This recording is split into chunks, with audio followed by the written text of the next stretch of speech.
Hola, ¿cómo están? Mi nombre es Alain Pinzón y estamos de nuevo en este programa, en estas cápsulas. El día de hoy vamos a hablar de estigma y autoestigma, lo que viene después del VIH. Vamos a tener a tres invitados el día de hoy. Los tres invitados que nos acompañan el día de hoy van a ser anónimos. ¿Por qué? Porque los tres no viven su diagnóstico público y además vamos a hablar de temas muy personales que ellos todavía no están listos para ser públicos con su identidad. Acompáñenos.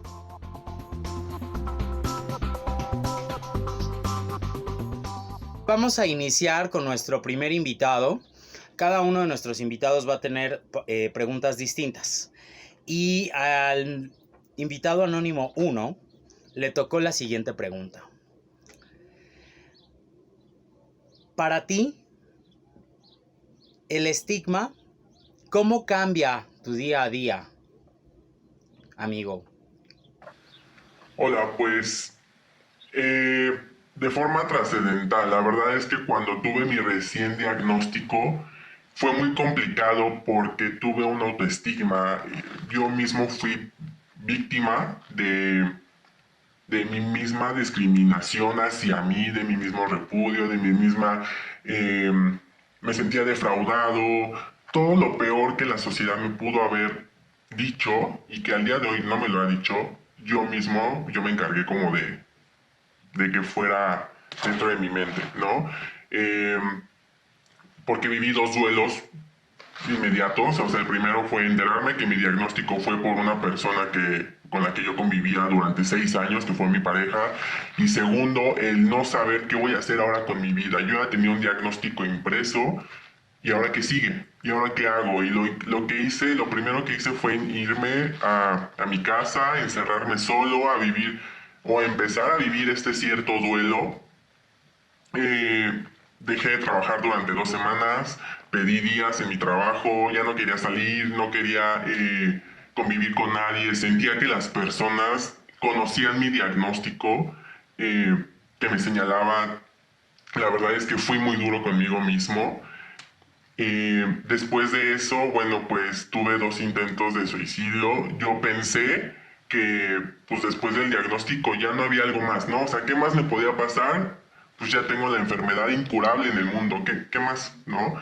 Y perdí, pues la verdad, muchos amigos, me aislé completamente y por consecuencia, bueno, pues la pérdida de los que yo creían que era mi red de apoyo. 2 o 3 personas que yo le conté inmediatamente se alejaron, me dijeron estoy contigo y a los 2 o 3 días bloqueado de todos lados.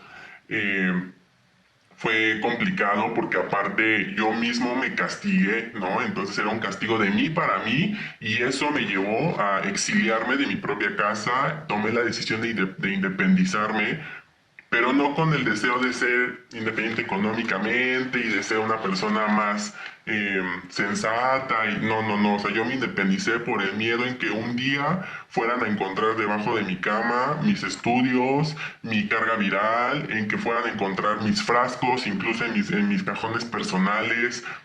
He tomado esa decisión de aún no hacerme visible y creo que eso también es parte de ese estigma, ¿no? Porque hemos vivido, las personas que somos homosexuales hemos vivido desde pequeños con que es malo ser gay. ¿Por qué? Porque te va a dar la enfermedad de los homosexuales, ¿no? Y cuando yo tuve ese diagnóstico fue muy complicado llegar a ese centro de salud porque yo me sentía avergonzado, me sentía señalado, me sentía penoso en pedir mi medicamento, en pedir los estudios. Al día de hoy es algo con lo que todavía yo sigo luchando, ya menos que cuando tuve recién diagnóstico, pero todavía sigue presente y creo que seguirá por mucho tiempo, ¿no? Sí, es muy complicado cuando se inician estos procesos de estigma social y se introyectan a tal punto que se convierten en autoestigmas muy, muy complejos que nos acompañan pues prácticamente por un largo tiempo de nuestras vidas. Muy bien, nuestro invitado uno nos ha dado pues una imagen bastante amplia de lo que se puede vivir después de recibir un diagnóstico, sobre todo en torno al tema de los estigmas. Pero ¿qué pasa en las instituciones de salud? ¿Cómo se vive el estigma? Y para eso tengo al invitado número 2. Invitado número 2. En tu servicio de salud, ¿cuáles son los detalles que tú percibes como estigma del personal de salud? Esos pequeños detalles, por ejemplo, en mi caso, algo que yo noté es que, por ejemplo, la enfermera cuando nos tomaba los signos vitales no quería tocarme, ¿no? Decía que yo me pusiera, por ejemplo, la banda para tomarme la presión o me jalaba de la sudadera cuando me quería bajar de la báscula. Es decir, esos pequeños detalles que pueden ser imperceptibles para los demás que están alrededor, pero que tú los vives. ¿Cuáles serían en tu caso, invitado 2?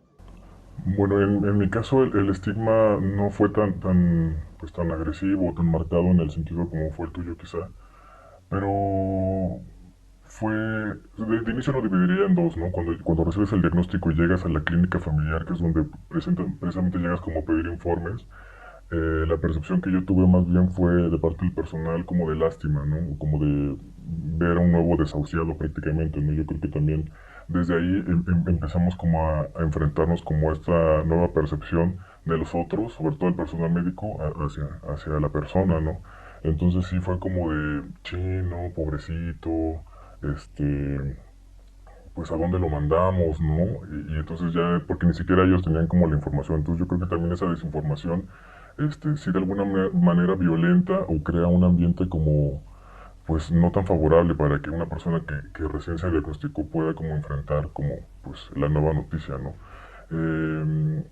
Es en eso como en primer momento, ya después en el hospital de especialidades, pues no, la verdad es que no he recibido como, este, tratos como hostiles. En ese sentido yo creo que precisamente el hospital donde me atiendo pues ya tiene como muy normalizado, ¿no? Ya están como muy familiarizados todo el personal, desde las enfermeras, los laboratorios, inclusive ya te dicen como, pues te toca tal, tal.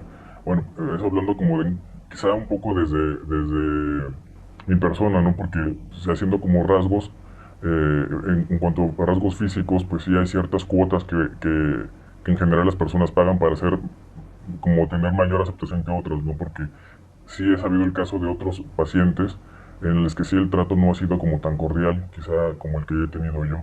Entonces, de alguna manera sí hay cierta diferenciación, ¿no? Hacia las personas o características físicas que también.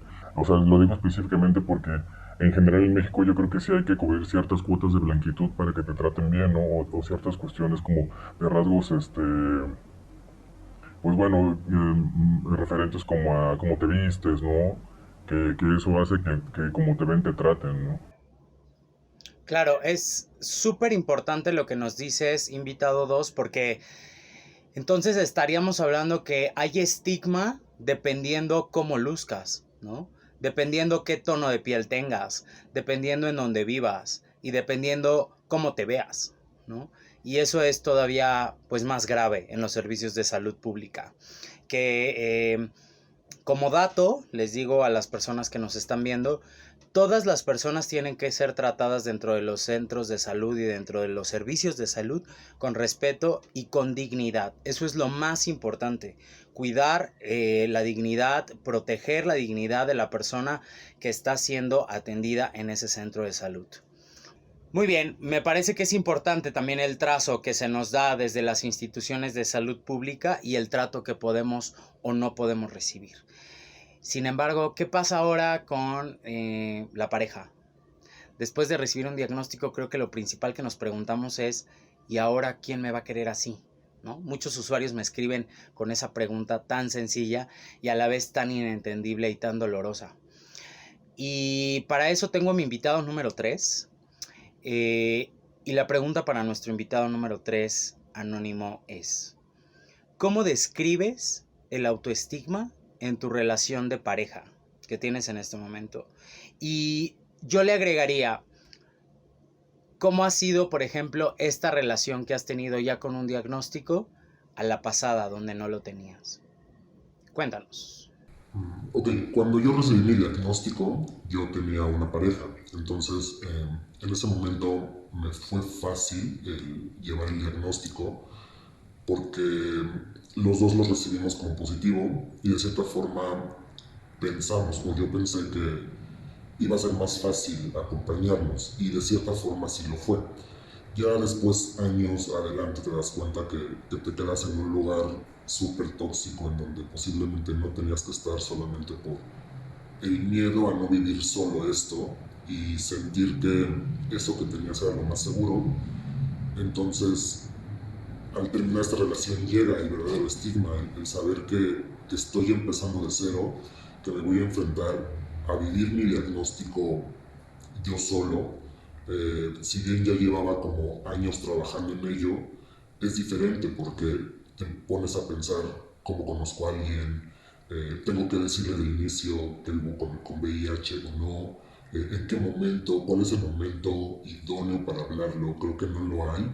Eh, y es ahí cuando te das cuenta que sigues, que tienes, que el estigma más marcado en ese punto, o en mi caso, es conmigo mismo, porque hay miedo, porque hay recelo, porque hay angustia, hay pena, hay castigo hacia ti mismo.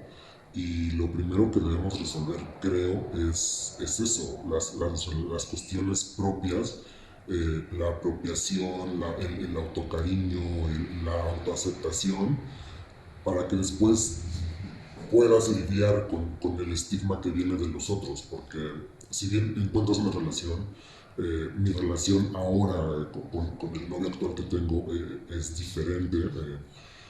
Quizá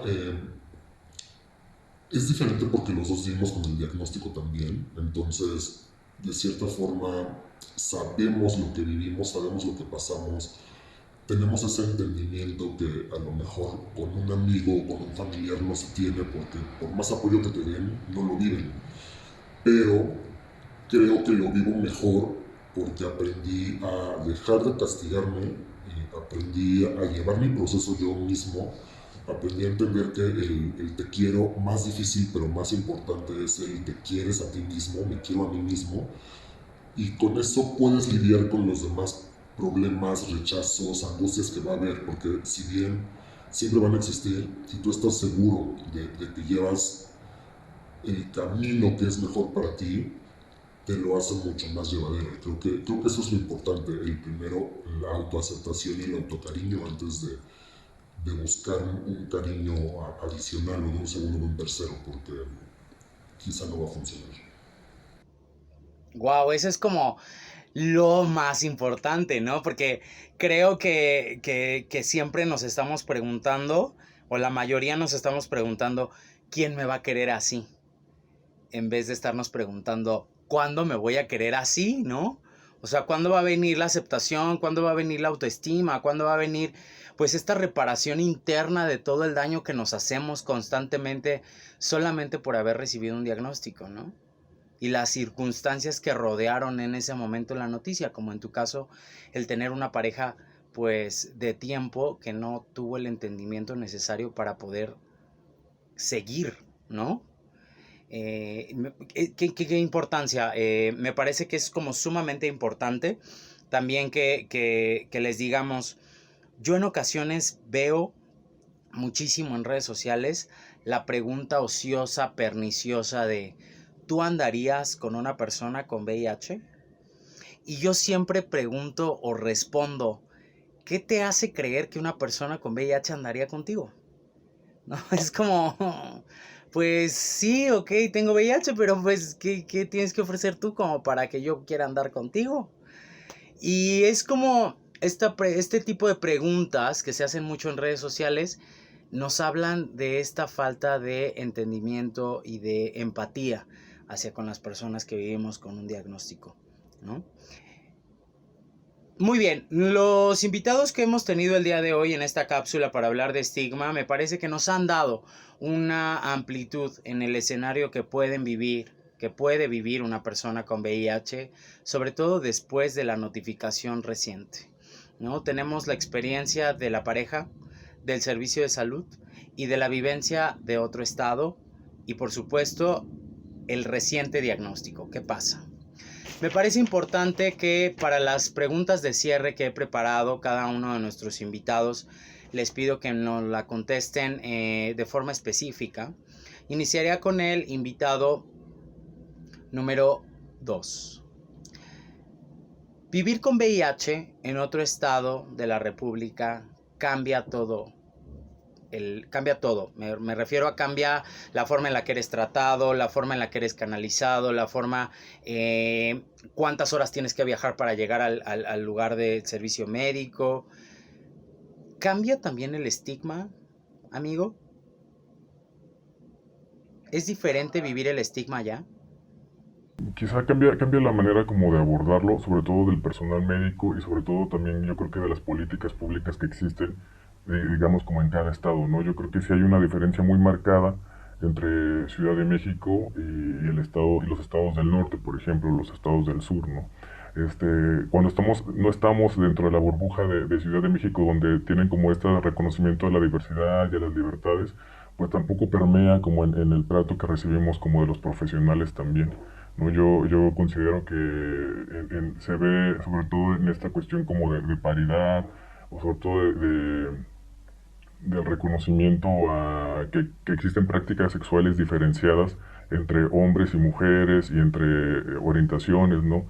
También ahí es como de alguna manera se puede como hacer la diferencia del estigma. Un ejemplo, hace poco yo acudí como a mi clínica para pedir que me vacunaran contra el VPH y me fue negado porque soy hombre, ¿no? En ese sentido soy hombre y el VPH nada más, la prevención del VPH va únicamente para las mujeres, ¿no? No hay esa perspectiva de género que yo sé que en otras, que por ejemplo en Clínica Condesa, la llegan como a tener, ¿no? Aquí está como muy marcado, todavía tienen una visión como muy reducida, ¿no? De las cuestiones en cuanto a género o orientación, ¿no? Sobre todo es lo que yo percibo, ¿no?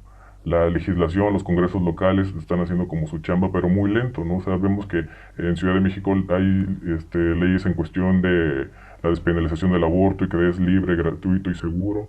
Y aquí todavía se está como discusión del PIN parental, por ejemplo, ¿no? Entonces hay muchas diferencias y hay un atraso de ideología, hay un atraso de todavía como de resistirse, ¿no? Como a los cambios del reconocimiento de las libertades humanas. Muchas gracias, invitado. Me parece sumamente importante hacer este llamado, ¿no? También desde no solamente los espacios de los centros de salud, sino también en la legislación. ¿Cuándo van a cambiar las cosas en todo el país, en los demás estados? Dejar de descentralizar la atención y las mejoras en los servicios de salud. Muchas gracias. Nuestro invitado número 1, como cierre. ¿Qué cambiarías en este momento? ¿O qué consejo le darías a alguien que está recibiendo su diagnóstico para no vivir el autoestigma, para no castigarse, para no tener tanta culpa, tanta vergüenza y tanto miedo, invitado? Yo te diría a ti que me estás escuchando, nada es casualidad y por algo hoy estás viendo esta cápsula y yo te podría recomendar, si eres de recién diagnóstico o no, que busques ayuda. Hay muchos grupos que te pueden ayudar a llevar este recién diagnóstico, esta nueva etapa que vas a vivir y que es una etapa que te va a marcar para siempre, pero de ti depende que sea de una forma positiva.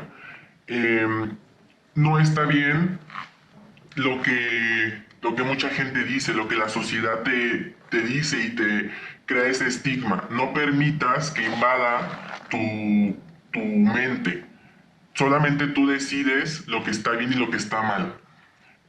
Puedes llorar un día, sí, llora todo lo que quieras, sufre todo lo que quieras, pero al día siguiente pide ayuda y vas a ver que hay un mundo completamente para ti.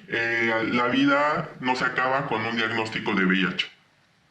Sumamente importante lo que nos dice nuestro invitado, porque justamente eso es lo que tratamos de hacer, ¿no? Muchas personas en la actualidad. Darles el mensaje primero de que no están solos o solas, y segundo, que la vida no se detiene y que tampoco se pueden detener ni los sueños, ni las metas, ni los planes, ni a corto, mediano o largo plazo. Es importantísimo seguirnos moviendo. Y para nuestro invitado número 3, como pregunta de cierre, que me parece una de las preguntas pues que nunca me hacen en público, pero siempre que abro el DM hay una al respecto. Invitado 3. ¿Qué le dirías a una persona con VIH que cree que el amor y la pasión y la calentura y todo lo que te puedas referir acerca de la relación con otra persona está negada por un diagnóstico? No, para nada. Concuerdo con el invitado número 2 en que nos castigamos mucho y somos muy duros con nosotros mismos, más teniendo un diagnóstico, porque te sientes obligado a negarte esas cosas, a negarte el amor, a negarte la amistad, a negarte la salud, a negarte el sexo, que es muy importante, pero no, en realidad no. Va de la mano con eso. Vive tus procesos, identifícalos. Tristeza, angustia, llanto, alegría, todos vívelos, no te saltes ninguno. Y el identificarlos te va a ayudar a dar el siguiente paso y a darte cuenta que siempre va a haber cuestiones negativas, va a haber rechazos. Es como cuando pides un trabajo, te lo pueden dar o no te lo pueden dar. Es lo mismo, una relación puede funcionar o no puede funcionar siendo una persona que vive con VIH o una persona que está completamente alejada de un diagnóstico. Entonces, no hay que pensar eso, hay que seguir, hay que darnos cuenta que es vida, tengas VIH o no lo tengas, lo vivas o no lo vivas, y siempre hay que pensar que el lugar en donde estés o el punto donde estés lo estás haciendo de la mejor forma posible. Eso tiene que quedarte súper claro. Estás trabajando para ello, lo haces lo mejor que puedes y te va a llegar. No tienes por qué sentirte negado a disfrútalo, ten sexo, enamórate, equivócate, cáete, levántate, como lo hace cualquier persona, tenga o no tenga el diagnóstico. Esto no es imperativo para que no lo hagas. Wow, qué importantes mensajes de verdad de cierre nos dan. Me parece sumamente importante lo que hemos tratado en esta cápsula el día de hoy. Si algo les puedo decir yo acerca del estigma y el autoestigma es: no se castiguen. Y si se están castigando y se están negando la posibilidad de vivir una relación de pareja o de vivir una relación de sexo o de soltarse un poquito, ¿no?, de ese lugar en donde se tienen agarrados, de verdad háganlo. Tienen una oportunidad para hacerlo. Nadie estamos aquí nada más por sufrir, ¿no? Tenemos que disfrutar la vida, el momento, nuestros días, pero sobre todo necesitamos seguir planeando y soñando y teniendo metas, ¿sí? Este diagnóstico no puede ser un límite para ello. Y sobre todo, lo más importante y el último consejo que les damos en esta cápsula y concordamos todos los invitados es: busquen ayuda profesional, procuren su salud mental, no se dejen. Buscar ayuda con un psicólogo, un terapeuta no te hace más ni menos, al contrario, te va a ayudar a pasar esta etapa y por supuesto vas a tener la contención que siempre necesitamos. Les agradezco muchísimo el acompañarnos en esta cápsula. Nos vemos la próxima. Estoy seguro que nos estaremos viendo con mucho gusto. Estamos preparando algunos otros temas. Cuídense mucho. Nos vemos pronto. Y recuerden que el grupo de apoyo comunitario Vive Libre sesiona todos los jueves de 7 a 9 de forma virtual por Zoom. Y tenemos varios temas. A veces tenemos invitados, a veces tenemos sesiones de contención. Y bueno, les agradecemos muchísimo. Cuídense mucho. Nuestras redes sociales están apareciendo en pantalla. Nos vemos muy pronto y hasta la próxima. Gracias.